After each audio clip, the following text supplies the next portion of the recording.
High school student Rakuro Hizutome, known as Sunraku, thrives on playing poorly made games. For a change, he dives into Shangri-La Frontier, a popular VR game, and sells off most of his gear to rely on his own skills as he begins a new, thrilling challenge. Sunraku's long journey ends with him defeating the Dark Lord. Princess Feria thanks him, and Sunraku, in return, high-fives her in the face with his foot, calling her a menace and sending her to hell with the Dark Lord. As the credits roll for Feria Chronicle Online, The Prayer of the Fairy Princess, Sunraku takes off his headset. In an age where immersive VR games are the norm and display-based games are retro, many games are considered trash games. Sunraku, aka Rakuro Hizutome, is a fan of these trash games. He puts Feria Chronicle in the Never Play Again section and wonders what to play next. He would make for a lovely gacha fan. At school, Ray plans to ask Rakuro about his game but is interrupted by another classmate. Later, at Rockroll Game Shop, the owner posts her for Shangri-La Frontier and expects more business since summer is approaching. Ray enters, looking for Rakuro, so the woman, Mana, explains he's been absorbed in another trash game, Feria Chronicle, known for its frustrating AI and bugs. Rakuro arrives, announcing that he finished the game and calling Feria the worst part, so Mana suggests he try Shangri-La Frontier, a popular game with over 30 million players, and he agrees. At home, he reads about the game's popularity and logs in, creating a character named Sunraku.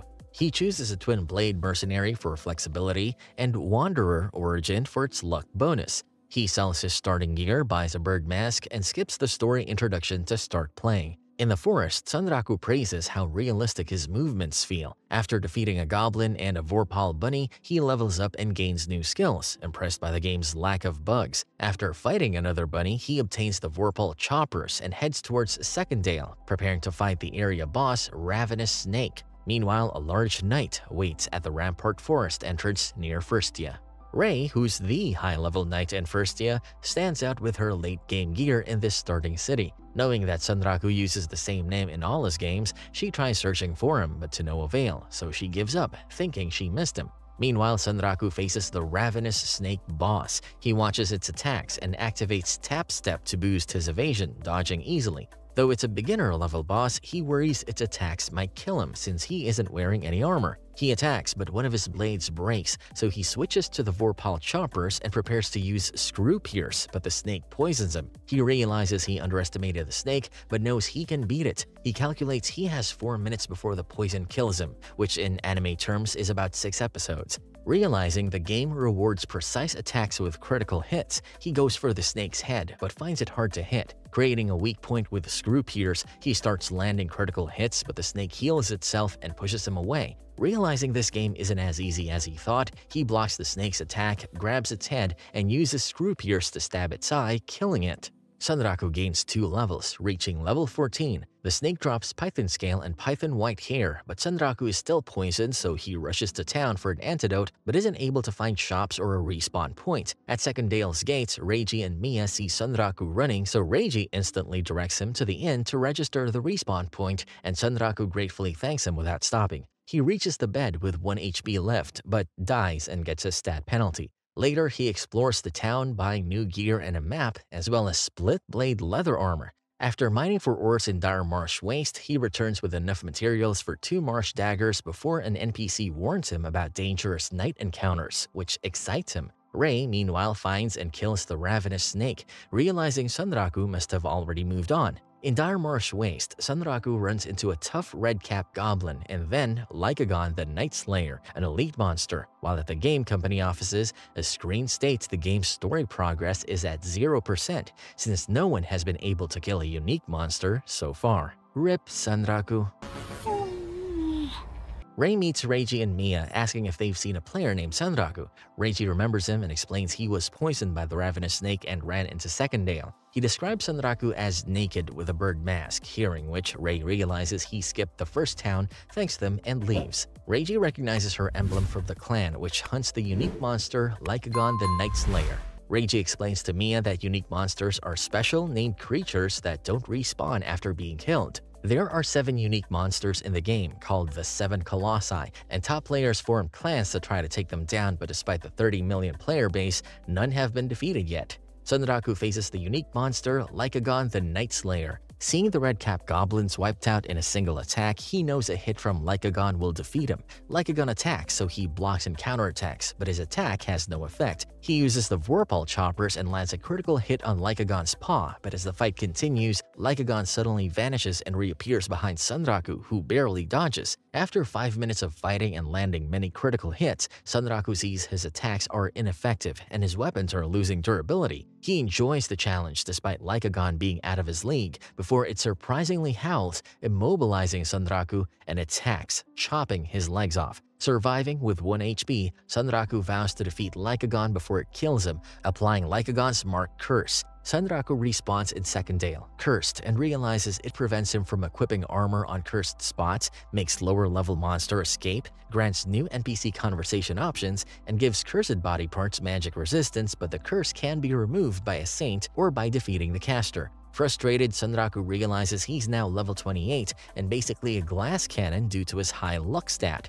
A bunny leads him to a hidden door marked Unique Scenario, Invitation from Rabbituza, which he sees a town of Vorpal bunnies. Emul, a bunny, praises Sunraku's bravery against Lycagon and takes him to their boss, Vaisash, who is impressed by Sunraku's spirit. At Rockroll Game Shop, Ray searches for Sunraku, so Mana informs her that he's not around and is probably playing Shangri-La Frontier. Seeing Ray's determination, Mana guesses she hasn't located him yet, so Ray admits she's been looking for him but hasn't seen him since he skipped the first town. So Mana cheerily encourages her to keep searching and to share her feelings with him, which makes Ray blush. Kinda refreshing to see a romance being told through the female's perspective. I was getting tired of guys constantly being maidenless. Sunraku looks into unique quests for new players and discovers one called Tour to Rabbituza. To undertake it, players must defeat a high-level monster with Vorpal weapons equipped. If successful, a Vorpal bunny invites them to Rabbituza, where defeating the ravenous snake rewards them with Enchant Vorpal Spell. Sunraku remembers encountering Vaisash instead of the ravenous snake. Impressed by Sunraku's Vorpal soul, Vaisash offers to train him, and Sunraku agrees, so Vaisash assigns Emil to look after him, which she eagerly accepts. Vaisash then gives him a Vorpal Soul Collar, halving his experience gain but boosting stat points by 2.5 upon leveling, frustrating Sunraku with another restriction. Sunraku excitedly sees that there isn't any information online about Emul or the Vorpal Soul Collar and realizes he's the only one aware of the scenario. Checking the time, he logs into Berserk Online Passion, a fading fighting game where he meets Modor Katzo, and they have a rule-free fight. Katzo surprises Sunraku with a glitch that extends his limbs, impressing him, and despite losing, Sunraku feels refreshed after the PvP match. Katzo tells him about another person they know playing SLF as Arthur Pentelgon. An SLF player learns from Katzo that Sunraku is playing too and decides to guide him. Sunraku returns to SLF and he and Emil aim to reach 3rd Grandma before summer break, so she joins his party. Girls notice Emil and get excited about the talking Vorpal bunny, so Sunraku hurriedly runs away to keep their special situation secret. Outside Second Dale, he tests his curse, causing a charging ram to run away, but he critically attacks it, pleased with his ability despite the curse, then heads towards the area boss. In the swamp where the Mud Digger is, Emil explains its attack pattern and Sunraku realizes the swamp's mud will complicate the fight before the Mud Digger suddenly appears. Sunraku faces the Mud Digger, wondering how he'll handle its slow movements. As the monster charges, he uses Slide Move to smoothly dodge its attack and wonders what he should do next. Emil joins the fight with Magic Edge, knocking down the monster and assisting Sunraku, so he decides to go for Spiral Edge, running up Mud Digger and telling Emil to strike. Despite dealing significant damage, Sunraku takes 8 points of fall damage upon landing. Surprised to see the Mud Digger disappear briefly, Sunraku senses that it's coming and waits for its insta-kill move by pushing Emil out of harm's way. The Mud Digger suddenly appears out of the swamp, tossing Sunraku away as he realizes that it traps players with vibrations and launches them high to kill them with fall damage. Frustrated by these unavoidable mechanics, Sunraku prepares to die, but Emil unexpectedly saves him with teleport magic, placing them above the Mud Digger. He swiftly uses Mistake Meteor Fall to defeat the Mud Digger and manages to survive with only 1 HP.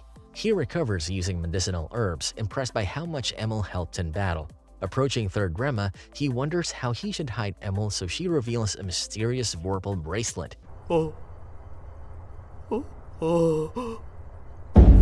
Using Metamorphose to briefly transform into a human and avoid attention. At the town gate, guards question Sunraku's naked appearance, so Emil tells them about how he had a cursed journey before Animalia, recognizing Sunraku from earlier, approaches him. Meanwhile, online forums start gossiping about Sunraku's unusual traits, including his cursed tattoo and association with the talking bunny, and Pencilgon, a famous player killer, confronts Sunraku and Animalia, revealing her true identity as Arthur Pencilgon and saying she's interested in him as he realizes she's level 99.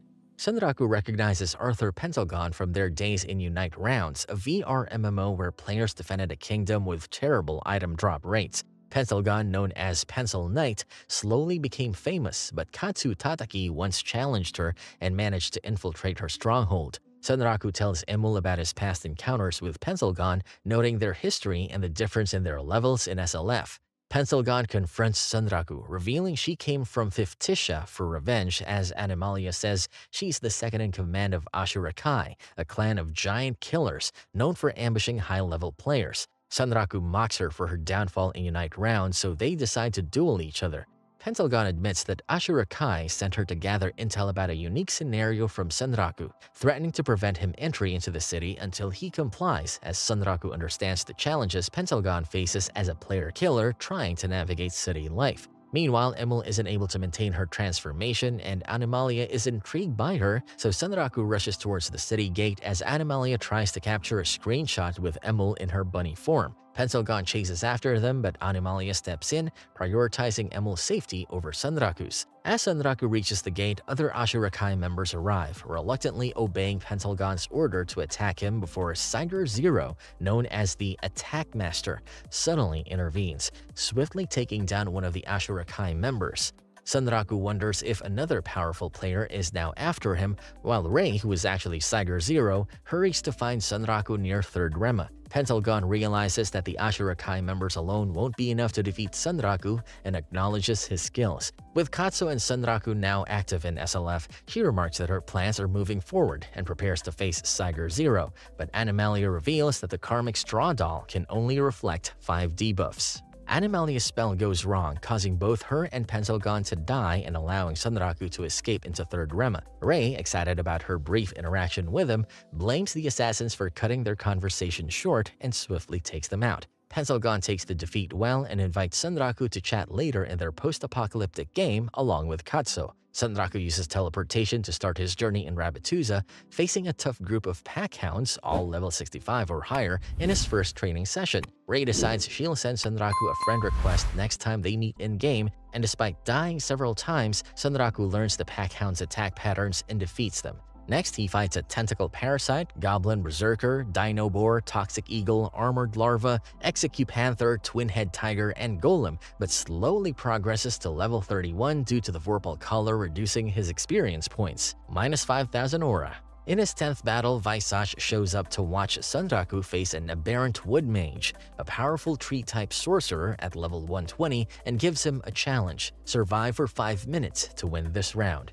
Sunraku realizes the wood mage can't be hurt by physical attacks, so he focuses on dodging instead. After struggling mentally for 2 minutes, he considers dying with no consequences in training matches, but he decides to tough it out and manages to snatch the wood mage's staff, rendering its spells useless. Dodging the attacks become easier until the time runs out and he wins. Angered by his defeat, the wood mage disregards the rules and tries to kill him. However, Visage steps in before it can do that. Sunraku is awarded the title of Honorary Citizen of Rabbituza and gets the Vorpal collar removed. Initially disappointed, he discovers that his new citizenship unlocks the Vorpal epic scenario, which involves extensive research into Shangri-La's intricate history.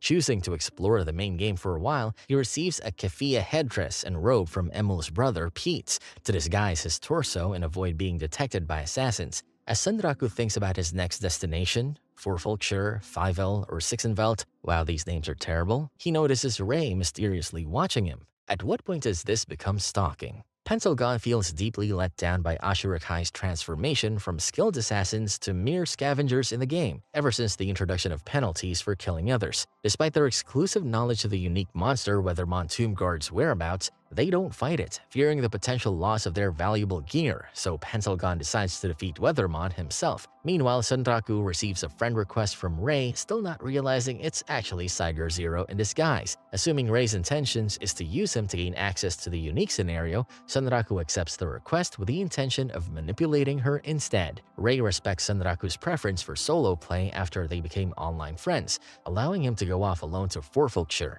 She plans to approach him later now that she has his contact information. While traveling through the prismatic forest with Emul, Sunraku watches the different insect-like monsters and sees a battle between empire bees and a quad beetle. After defeating the weekend beetle for its loot, he focuses on locating the area boss, Clown Spider. Sunraku waits patiently for his turn to fight Clown Spider after other adventurers fail. He tells Emul to not help him and dislodges the Clown Spider from its web as their fight begins. He weakens it with boulders and strikes its weak spot perfectly, defeating it without sustaining any injuries. Meanwhile, Pencilgon sends emails to Sunraku and Katsu asking them to join her in defeating Weathermon after a game update. Sunraku, doubtful of her motives, remains cautious, and in the real world, Ray manages to hold a conversation with Rakuro, who vaguely remembers her from school. Before she can reveal her identity as Tiger Zero, Sunraku hurries off to meet Pencilgon, leaving Ray happy with their conversation. Gamers actually touching grass is unheard of. Emil becomes anxious about hearing Sunraku's plan to challenge Weathermon and informs Visash about it. Later, Sunraku learns from Pencilgon that in Shangri-La, NPCs permanently die, which means Emil will never respawn if she gets killed in a fight.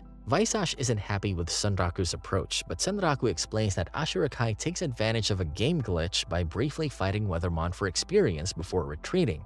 Pencilgon plans a direct fight with Weathermon. Visash sympathizes with its situation since it's cursed to eternal undeath, separated from his wife and guarding her tomb. He admits ending his suffering aligns with the Vorpal's soul's values and enhances Sunraku's Vorpal chopper knives using his experience fighting Lycagon and the Quad Beetle's armor. This creates two new Vorpal knives, Moonblade Waxing, which sacrifices health for powerful strikes, and Moonblade Waning, which heals as fast as it drains health. Sunraku realizes he must reach level 50 quickly to use them, which means he has to gain 19 levels in just 2 weeks. Pencilgon sends Sunraku and Katsu to train at the futuristic iron ruins of divinity near Sixenveld, and he's confused when she gives him a fishing rod, declaring that it's important for surviving in the ruins. After defeating the security robots, Sunraku and Katsu follow Pencilgon's detailed map to find a secret room in the ruins, rumored to be perfect for leveling up quickly. Emil finds it interesting that Katsu, a male player, controls a female character, and they reach Tearlight Lake, where Pencilgon says the life-styled lake serpent lives, offering a large amount of experience points if caught with a fishing rod.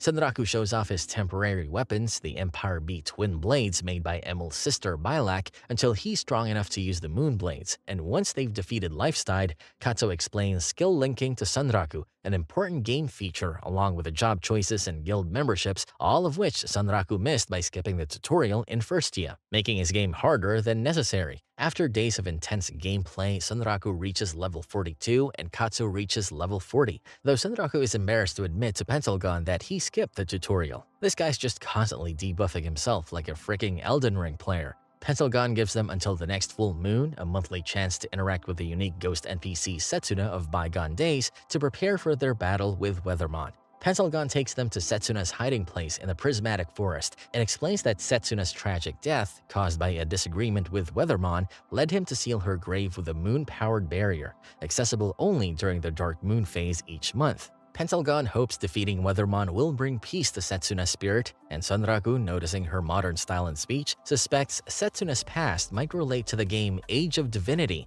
and wonders if she knows about the Vorpal scenario. Knowing Pencilgon is Toa, a supermodel with a huge amount of fans, Sunraku believes this has an effect on her sympathy for Setsuna. After observing Weathermon's fighting style, he decides to refine his tactics even more in the burp trash game rather than Shangri-La. Bro decided to go for McDonald's despite being in a 5-star restaurant. In the game, he mentors Dragonfly, a new gamer, on taking advantage of glitches doing a duel, while Ray struggles to write a letter inviting Sunraku to join her party, and her embarrassment prevents her from sending any of the ones she's written. Thanks for watching. Don't forget to like, comment, and subscribe if you enjoy these adventures in Shangri-La Frontier with Sunraku.